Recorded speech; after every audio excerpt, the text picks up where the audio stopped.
যারা এই দুর্নীতি করে, যারা চাঁদাবাজি করে, জমি দখল করে, এরা বিএনপির লোক নয়, এরা দুর্বৃত্ত। আমরা ইনশাআল্লাহ কখনই ব্যর্থ হইনি। আমরা 52 সালে ভাষা আন্দোলনে জয়ী হয়েছি, আমরা 69-এ জয়ী হয়েছি, 71-এ জয়ী হয়েছি, আমরা 90-এ জয়ী হয়েছি দেশনেত্রী খালেদা জিয়ার নেতৃত্বে। এবার আমাদের আন্দোলন শুরু হয়েছিল আমাদের এই ভারপ্রাপ্ত চেয়ারম্যান তারেক রহমান সাহেবের নেতৃত্বে। আমরা ইনশাআল্লাহ এখানেও জয়ী হব। আরেকটা কথা আপনাদের আমি বলতে চাই, সেটা হচ্ছে যে আমাকে আমাদের সেলিম ভূঁইয়া সাহেব, উনি এখন অনেক বড় নেতা, আমাদের শুধু আপনাদের নেতা নন, তিনি শুধু আপনাদের নেতা নন, তিনি এখন বিএনপির নেতা, তাই না?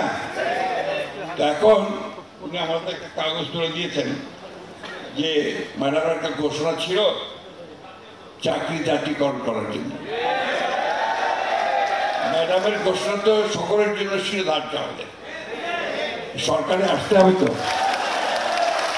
সরকারে আসতে হবে তো নাকি? সরকারে কখন আসতে পারবেন? জনগণ যদি ভোট দিয়ে আপনাকে সরকারে পাঠায়, তাই না? ভোট দিয়ে কখন? যখন আপনি জনগণের কাছে প্রমাণিত হবেন যে আপনি যোগ্য এবং আপনি আগামী 5 বছর তাদেরকে সুষ্ঠুভাবে তার সেবা করবেন, তার কাজ করতে পারবেন, তাই না? কিন্তু সবখানে আমরা সেই সব শুনতে পাচ্ছি,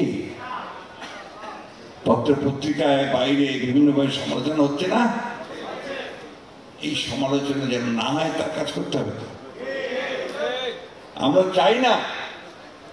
আজকে আমি বলেছি যে যারা এই দুর্নীতি করে, যারা চাঁদাবাজি করে, জমি দখল করে, এরা বিএনপির লোক নয়, এরা দুর্বৃত্ত। আমরা দল থেকেও কিছু লোকের বিরুদ্ধে চেয়ারম্যান সাহেব ব্যবস্থা নিয়েছেন, তাই না? আমরা তাদের বিরুদ্ধে ব্যবস্থা নিতে হবে। আর একটা কথা বলতে, এটা আমার নিজের কথা, দলের কথা না। শিক্ষকদেরকে দল টানা হলে চলবে না। শিক্ষকদেরকে দলীয় রাজনীতির একটু দূরে থাকতে হবে, তাহলে শিক্ষা প্রতিষ্ঠান থাকবে না।